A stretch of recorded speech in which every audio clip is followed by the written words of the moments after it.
और यार इसके लिए बहुत मुश्किल था यार, ये इसने रोना शुरू कर दिया, तुम लोगों को पता नहीं है। ये यूट्यूबर नहीं थी, ये इंस्टाग्राम पे नहीं थी, ये एक नॉर्मल लड़की थी जिसने स्कूल जाना होता है, कॉलेज जाना होता है। Are you comedy me? इससे पहले कि इस वीडियो पे स्ट्राइक आए, आप इस वीडियो को पहले सेव कर लें, क्योंकि डक्की मेरी वीडियो को डिलीट भी करवा सकता है और मेरा पूरा चैनल भी उड़वा सकता है। अपनी वाइफ को सोशल मीडिया पे लाना डक्की की कोई मजबूरी नहीं, ख्वाहिश थी। कहना क्या चाहते हो? डक्की का पूरा करियर गालियों के ऊपर बना हुआ है, लेकिन कभी भी ये अपनी गालियों को बुरा नहीं कहेगा। डक्की शाम इदरीस को रोस्ट कर करके फेमस हुआ और अब खुद शाम इदरीस बन गया। हमारे मतलब बाप को मत सिखा, चल। डक्की को मैंने पिछली 3 वीडियोस में एक्सपोज किया, रोस्ट किया है और अब ये मुझे धमकियां दिलवा रहा है। अभी मैं आपको सारे सबूत देता हूँ, लेकिन इस वीडियो को पहले सेव कर लो, क्योंकि भाईजान स्ट्राइक आ सकती है, डक्की पूरी का पूरा मेरा चैनल उड़वा सकता है। इसलिए सेव कर लो पहले, कम से कम आपको इस माफिया का पता तो चल जाए। हर दाग के पीछे एक कहानी होती है। तो शुरू से शुरू करते हैं। 2 महीने पहले मैंने डक्की पे एक्सपोज बनाया कि इसका पूरे का पूरा कैरियर गालियों के ऊपर और शाम इदरीस के ऊपर बना हुआ है, और अब ये खुद शाम इदरीस बन गया। जिस चीज को इसने रोस्ट किया वो सारी की सारी चीजें इसमें खुद है। यूट्यूब पे चैनल खोलने से पहले ना अपना एक थीम सेट करते हैं जिसको वो आगे लेके चलते हैं। तो शाम इदरीस है ना, पहले ये बंदा वाइन्स बनाता था, लेकिन अब वाइन्स नहीं, सिर्फ बनाते हैं। तो आपका अपने बारे में क्या ख्याल है? आपके थीम के मुताबिक भी आप पहले रोस्ट बनाते थे और अब आप भी लोगों को वही बना रहे हैं जो आपने उसको कहा था। बंदे की जिंदगी में ना औरतों की बहुत कमी है। साले की शादी हुई नहीं, एक ऐसा मैरिज व्लॉग पहले चढ़ जाएगा यूट्यूब पे। क्या? तो आपका अपने बारे में क्या ख्याल है? आपकी भी अभी शादी हुई नहीं थी कि होने वाली बीवी व्लॉग्स में आ रही थी। आप जाके देख सकते हो पिछले 3 सालों में जिस चीज को इसने रोस्ट किया वो सारी चीजें पिछले 3 महीनों में इसने खुद कर दी हैं। नानी वाले को इसने रोस्ट किया क्योंकि वो क्रिंज कंटेंट बनाता था, अब उसी के साथ मिलके खुद क्रिंज कंटेंट बनाता है। एलेक्स भट्टी को इसने इसलिए रोस्ट किया था क्योंकि वो खुसराना मुजरा करता है, लेकिन वही खुसराना मुजरे है ये खुद भी करता है और बिल्कुल उसके जैसे भी करता है।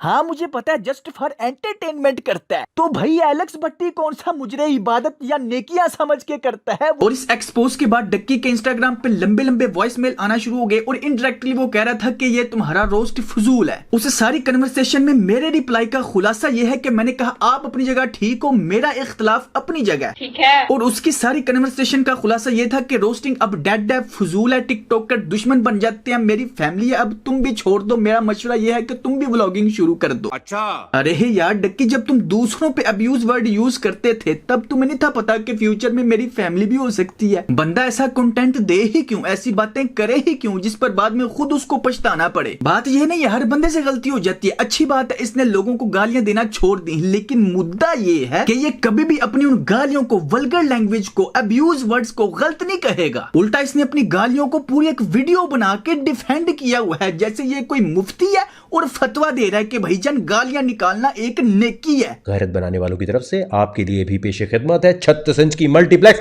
लानत। और अब ये कह रहा है कि मेरी फैमिली है, मैंने फैमिली की वजह से रोस्टिंग छोड़ दी। तो लोगों को आके कहो ना कि मैं पहले गलत करता था, नहीं कहेगा, कभी भी नहीं कहेगा, क्योंकि मैं बगैर तू। हाँ लेकिन ये जरूर कहा था पीपल कैन लर्न, ऑब्वियसली वो जब बड़े होंगे ना, they gonna look back and वो तुम खुद ही देखोगे कि इतने चूते थे तुम। ये नहीं कहा कि मैं गलत करता था। बंदा बड़ा हो जाता मीचो देखता हूँ ये मैं क्या ले मैं क्या करता था। आज ये व्लॉगिंग कर रहा है, व्लॉगिंग। साल 1.5 बाद ये कहेगा व्लॉगिंग, ओह मैं बंदा बड़ा हो जाता है, पता नहीं चलता मैं क्या है कोई तुक। खैर डक्की ने उस कन्वर्सेशन के दौरान ये भी कहा था कि भाई क्यों दुश्मनी लेना चाहते हो? तो मैंने सोचा कि हाँ भाई ये तो वाकई सीधी सीधी दुश्मनी, अगर मैं ऐसी बातें करूंगा ये तो दुश्मनी होगी। तो इसलिए मैंने एक और वीडियो बनाई, उसमें उसके ब्लाइंड फैंस को रोस्ट किया। वो ब्लाइंड फैंस जो इसको अपना अब्बू समझते हैं, बल्कि कहते हैं कि डक्की तेरा बाप है, सबका बाप है। ये ब्लाइंड फैंस डक्की को दुनिया का सबसे अजीम इंसान समझते हैं। तभी तो डक्की का जब रोस्ट हुआ तो उनकी आंखें पाट गई। हैं डक्की का भी रोस्ट हो सकता है? हैं तू होता कौन है डक्की का रोस्ट करने? वो तेरा बाप है। बाबा से मैंने बात की, कहते मुझे ना इसकी वीडियोस दिखाओ।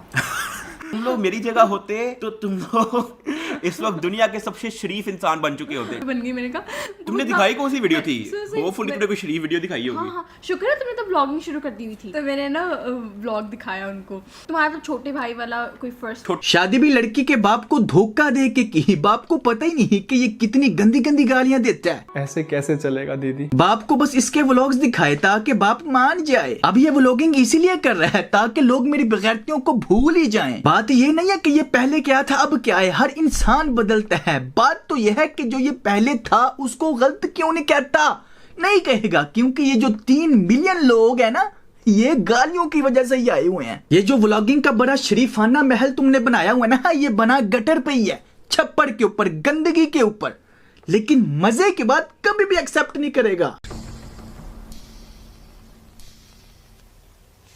इन सब खुराफात होने के बावजूद लोगों से सिंपैथी लेने का अब इसके पास सबसे बड़ा लॉलीपॉप पता है क्या है? मुझे जो कुछ मर्जी कहो, मेरी फैमिली को कुछ ना कहना। अरे तुझे तेरी फैमिली पे यकीन कोई नहीं? वो फजूल हरकतें करेंगे तो ही बात होगी, और तुमने खुद ही उनको पब्लिक किया, अब क्यों रोते हो? It's her choice. हाँ, रोने से याद आया, उससे भी बड़ा लॉलीपॉप इसने पता है क्या लोगों के मुंह में दिया हुआ है? मुझे मेरी बीवी को मजबूरन लाना पड़ा, मेरी मर्जी नहीं थी। इधर ही रुको, अभी दिखाता हूँ तुम्हारी मजबूरी। और यार इसके लिए बहुत मुश्किल था यार, ये इसने रोना शुरू कर दिया, तुम लोगों को पता नहीं है। ये यूट्यूबर नहीं थी, ये इंस्टाग्राम पे नहीं थी, ये एक नॉर्मल लड़की थी जिसने स्कूल जाना होता है, कॉलेज जाना होता है। अल्ले ले ले ले, बड़ी नन्ही मुन्नी बच्ची है। इसी नन्ही मुन्नी बच्ची ने 2018 में तुम्हारी गालियों और वल्गर लैंग्वेज को देख के, सुन के, पसंद करके तुम्हें मैसेज किया था, वेरी फनी। यही नन्ही मुन्नी बच्ची पहले से ही इंस्टा पे लाइव आती थी। पहले उसने वो जो दूसरा वाला रॉड होता है, दूसरा वाला जो रॉड होता है वो यूज किया, उसके बाद फिर उसने कर्ल किए बाल।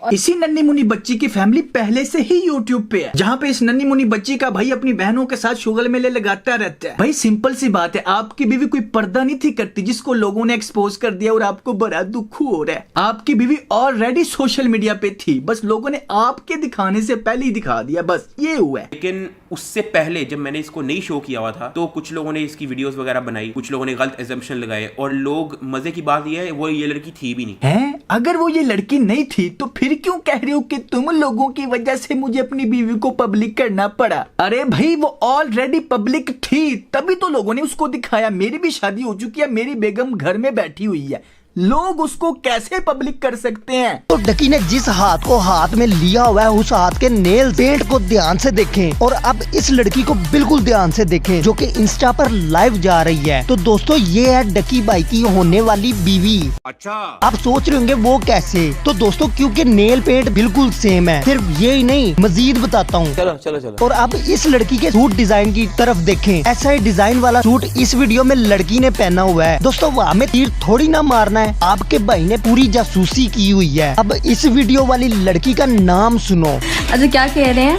हाय रूब मैम, हाय रूब मैम। हम का रूब मैम का नेम पता चलने की देर थी, हम दौड़े हुए इंस्टा पर गए और डकी भाई की फॉलोइंग पर जाकर सर्च किया। उनकी फॉलोइंग में एक ही अरूबा नेम की लड़की थी, जिसका पूरा नाम अरूब चतोई था। तो चीज मैं चाह रहा हूँ कि यार पब्लिक ना हो, उस चीज का यार देखो पर्दा रख लिया करो। जिस चीज को मैं प्राइवेट रख रहा हूँ आप भी रखो प्राइवेट। उसके साथ व्लॉग्स बना रहा है, वैलेंटाइन डे फिल्म देखने जा रहा, प्राइवेट। बस इतना सा मुंह छुपा दिया तो क्या वो चीज प्राइवेट है? चीटिंग करता है तू। और एक नॉर्मल इंसान के लिए, और यार इसके लिए बहुत मुश्किल था यार, ये इसने रोना शुरू कर दिया, तुम लोगों को पता नहीं है। ये यूट्यूबर नहीं थी, ये इंस्टाग्राम पे नहीं थी, ये एक नॉर्मल लड़की थी जिसने स्कूल जाना होता है, कॉलेज जाना होता है, और इसकी फोटो वीडियो जो है वो वायरल हो रही है। डकी भाई की वाइफ मिल गई, डकी भाई की वाइफ फेस रिवील हो गया, एवरीथिंग। इसके लिए बड़ा हार्ड टाइम था। मुझे इस बात की भी नहीं समझ आ रही कि लोगों ने इसकी शक्ल दिखा दी, तो इसके लिए वो वक्त मुश्किल क्यों था? क्यों हार्ड टाइम था तुम्हारे लिए वो?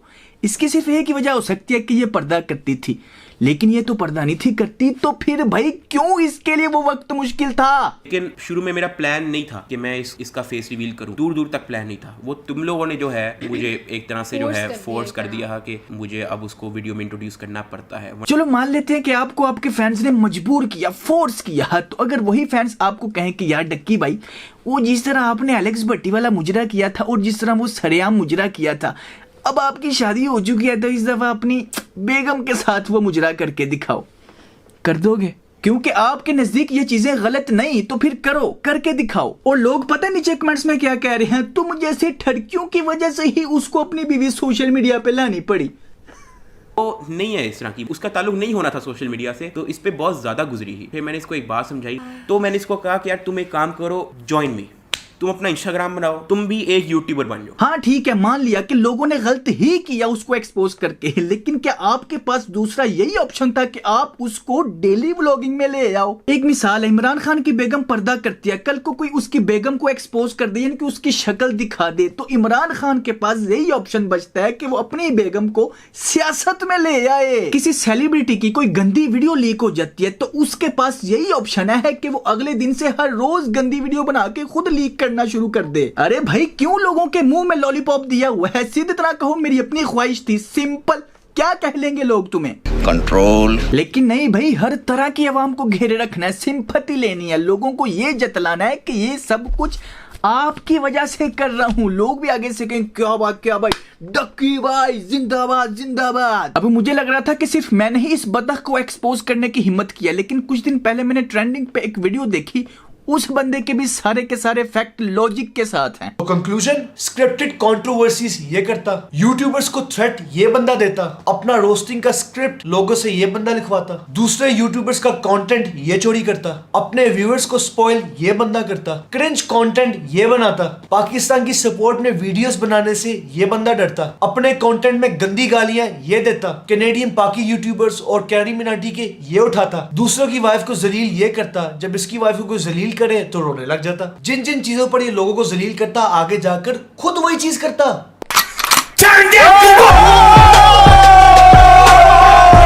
अब इन सब खुराफात के बाद इसको पता है कि अगर मैंने जवाब दिया तो अभी तो सिर्फ 3 लाख तकरीबन लोगों को पता है, अगर मैंने जवाब दिया तो 3 मिलियन लोगों को पता चल जाएगी मेरी हकीकत।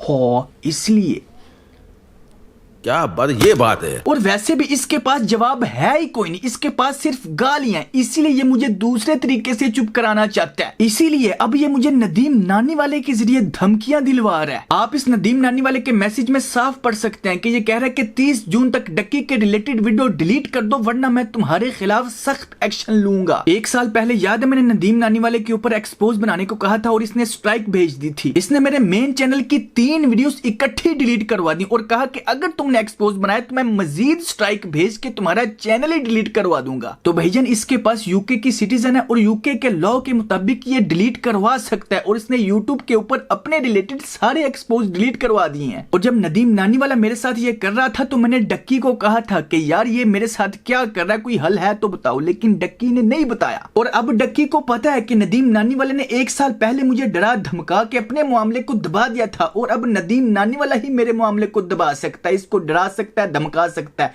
चुप करा सकता है। यही नदीम नानी वाला पहले डक्की को क्या कहता था? एक बंदा YouTube से मुंह उठा के टिकटॉक पे चला आया है और टिकटॉक पे आके यही कर रहा है, कहता है जी मैं डक्की भाई हूँ, मैं लोगों को एक्सपोज करता हूँ, हमें टिकटॉकर्स को गाली देने लगा है, चीप बोलने लगा है, मैं तुझे वार्न कर रहा हूँ। और ये बिगेस्ट एनिमी शैनिमी ये सब ड्रामे है, अब ये सबसे बड़ा उसका दोस्त बन चुका है। ये सब कुछ डक्की सिर्फ मेरे साथ नहीं, पहले बहुत से यूट्यूबर्स के साथ कर चुका है। स्ट्राइक मार दी ताकि मेरा चैनल ऑलमोस्ट डिलीट ही हो जाए। मतलब इस जापानी बतख ने मेरे चैनल पर स्ट्राइक्स भिजवा कर मेरी अपलोडिंग डिसेबल करवा दी ताकि मैं कोई रिस्पॉन्स वीडियो ना बना सकूं और लोग इस हरामी इंसान को सच्चा समझें और मुझे गलत। लेकिन कोई फायदा नहीं होता है, ये सबको डरा धमका के दबा देता है, अगर फर्क ना पड़े तो स्ट्राइक भेज देता है। अब मुझे नहीं पता आगे क्या होगा, मेरे साथ क्या होगा, इस चैनल के साथ क्या होगा या इस वीडियो के साथ क्या होगा। नहीं, मैंने तो सच बोल दिया।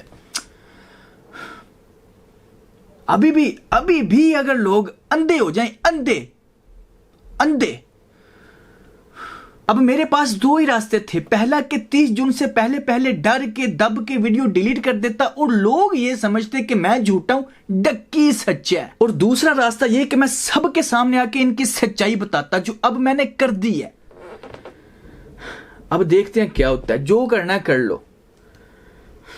खैर दोस्तों, मुझे नहीं पता आगे क्या होगा, लेकिन 90% चांसेस है कि ये मेरे चैनल को नुकसान पहुंचाएंगे और उसके ब्लाइंड फैंस ये जानने के बावजूद इस वीडियो को डिसलाइक करेंगे। इसलिए आप दोस्त इस वीडियो को ज्यादा से ज्यादा लाइक करें और शेयर करें, ठीक है ना? ओके, फिर अब देखते हैं आगे क्या होता है। Take care, keep smiling and खुदा हाफिज।